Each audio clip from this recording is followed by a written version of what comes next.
Celine. Thank you for the invite. So far, my term has been all about the series of experiences. Some were challenging experiences, some were amazing experiences.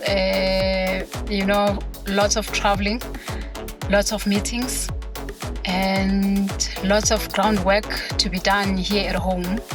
So, to be honest, I've been all over the place. I've met amazing people, interesting people. I've been to places where I never thought that I'll ever reach. And yeah. To be honest, I didn't see the role coming to me. I was really shocked. I really didn't see it coming.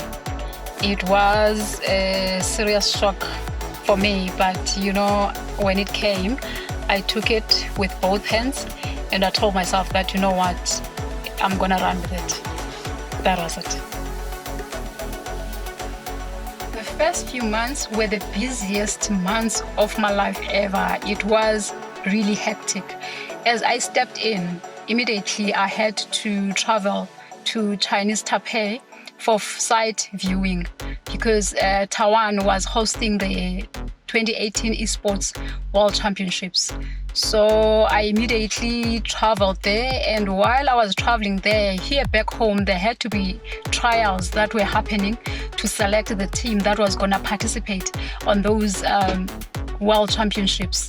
And while the team trials had to happen, on the other side, it were meetings after meetings, because now I also needed to ensure that I secure the resources to get the team across, because remember, with Mind Sports South Africa, we are a non-profit organization, so we entirely depend on sponsorship for us to do anything, whether to do tournaments or to take even the team across for the championships.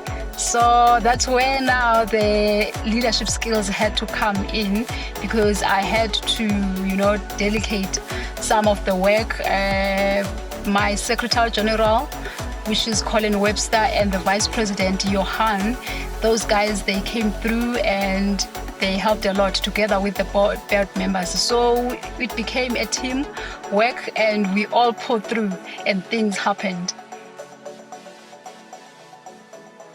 Yes, I do feel like I have lived up to my slogan, #I was born to make an impact in an athlete's life.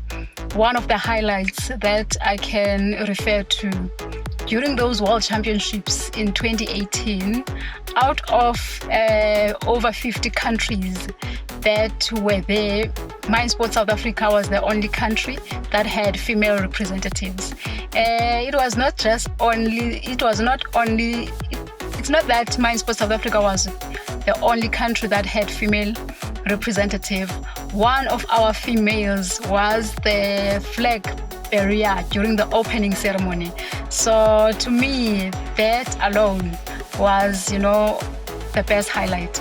And then last year as well, when we went to Korea for still the Esports World Championships, even there we had our female athlete that, she shed a tear when she was faced with some of the esports giants. She has been seeing these guys playing on TV or on social media. She never really thought that one day she would actually be physically in one room with them, let alone being in one room with them, however, playing against them, even though she knew that she's not standing a chance to win. However, the experience of playing against them, that was the wow moment, and I really wanted to share it here. The biggest challenge for me has been, raising enough funds or resources. Being a non-profit organization, it really means that we depend entirely on sponsorship, or we raise funds through the tournaments.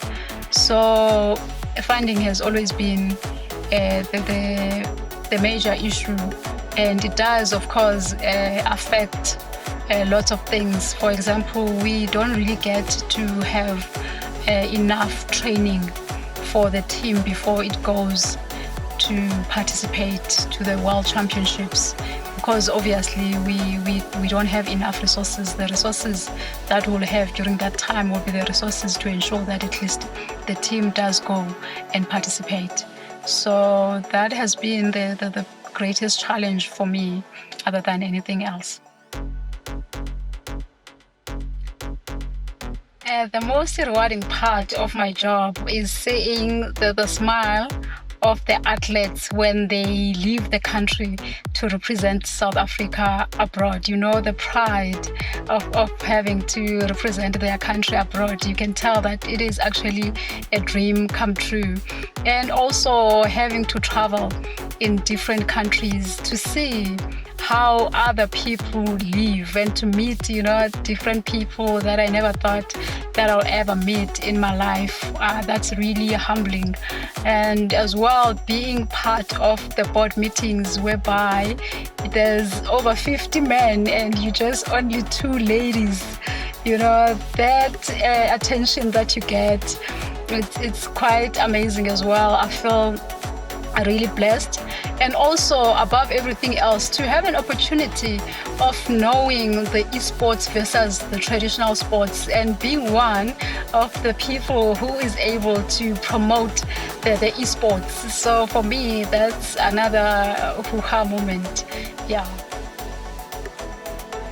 COVID-19 has both negative and positive impact. Negative impact is that we were meant to be taking a team to Israel this year for World Championships. So that has been postponed. However, hopefully next year, we're still going to be able to do so.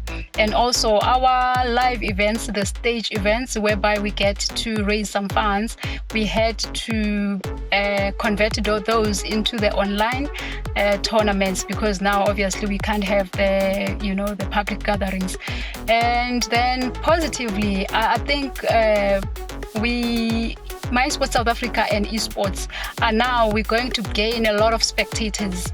We're going to gain an attention, and people will get to know and understand. They will know about My Sports South Africa. At the same time, they will get to know more about the esports, because I believe that there's still a lot of people that we need to reach who don't understand what esports is. So this is the moment, this is the time, this is the opportunity for us to make people understand what esports is. You get to play in the comfort zone of your home with your own PC, still enjoy the sport that you like. If you like soccer, FIFA or PES, they cover that part. So yeah.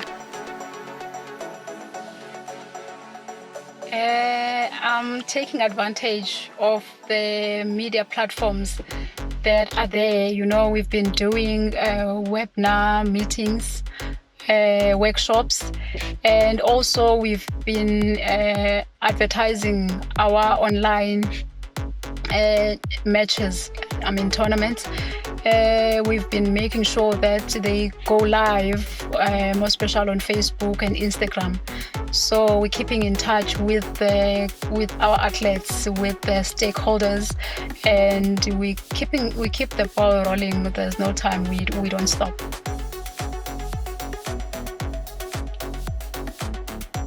Keeping the federation's financials afloat during this period has been the most difficult one. However, all we do, we try to ensure that we're strengthening our relationships with the companies that sponsored us previously, ensuring that we're making them happy. Because to be honest, seeking new sponsorships at this point in time, it is really not easy for us, because companies have not been operating for the past 2 months.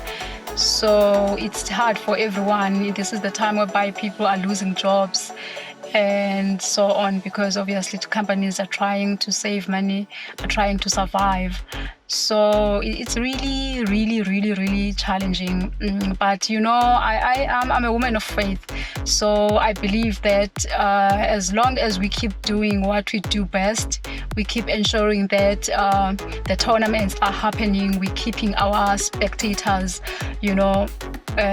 busy, then somewhere, somehow, somebody will definitely see the work that we are doing, and they will be interested in investing in us to encourage us to keep going. So it's really not easy.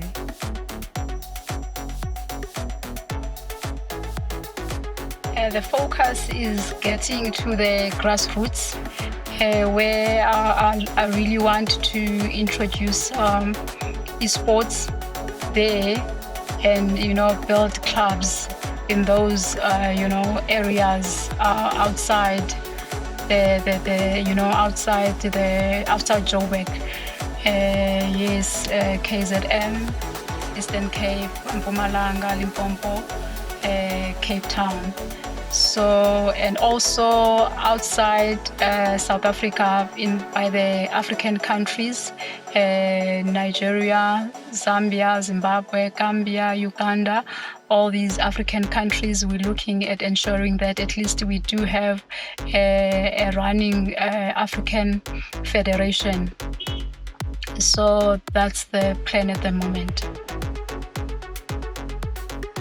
Currently, I personally would like to ensure that esports and traditional sports, they work together here in South Africa, because I believe that the two, they complement each other. They fall under the same umbrella, which is sports. And also because I'm the vice president of the Esports African Federation. So for now, we only are 3 countries. So we're looking at ensuring that we develop that. So currently it's South Africa, Nigeria, and Namibia. So we want to reach out to other countries as well to ensure that we grow that federation, so that we can be able to compete against each other at some point and have tournaments.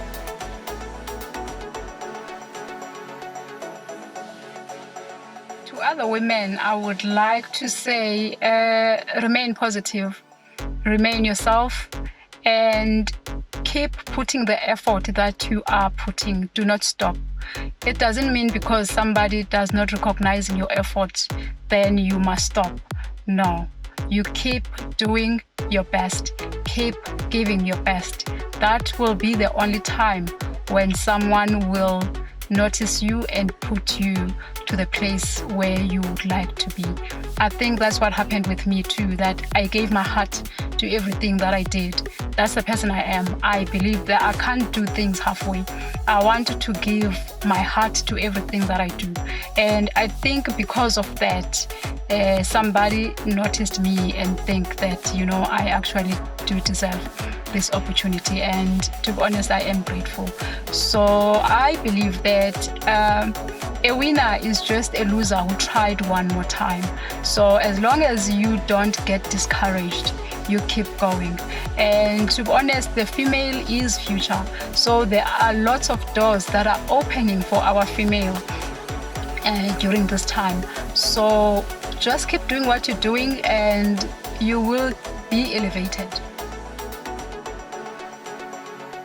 In the next few years, I would really like to see more females being involved in sports. I would also like to see more females being elevated to places of power. I feel that if a woman can run a home, they can definitely run an organization, and they can definitely run a country. So for me, it's really my greatest prayer to see women in places of leadership, in roles of leadership. I was shocked when I get to Taiwan one of the country there, the president was a female, and the country was running smoothly. So there is female are able. It's just that I think they are not being given a chance to showcase their ability. So for me, I would say that if only men can realize that they need women even in the places of power for balance, because we are meant to work together, not against each other. So I really don't get it that why all of a sudden are we come up to be intimidating one another instead of working together. So, but I still have the hope that female is future. So we shall definitely climb those ladders and get there.